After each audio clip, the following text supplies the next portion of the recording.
Саламатсыздар ма, көрермендер? Қалайсыздар?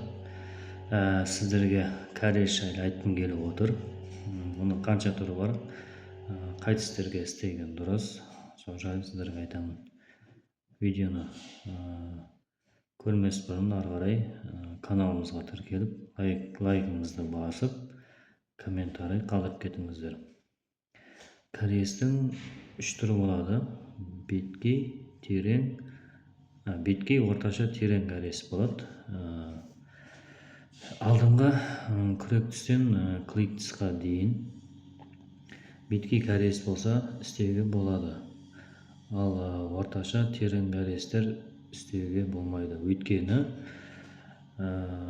алдыңғы күрек тістен кликқа дейін тістер чувствосы көбірек болады алу тістерге қарағанда. Сол үшін солай істеген дұрыс. Ал егер үлкен асу тістерге жаңағындай беткей, ортаңғы, терең кариестер істей беруге болады. Өйткені алдыңғы тістерге қарағанда азу тістер чувствосы азырақ болады. Сол үшін солай емделеді. Сіздерге видео ұнаған болса, каналға тіркеліңіздер, лайктарыңызды басыңыздар, достарыңызға тарқатыңыздар, пікірлеріңізді қалдырып кетіңіздер. Жақсы, сау болыңыздар.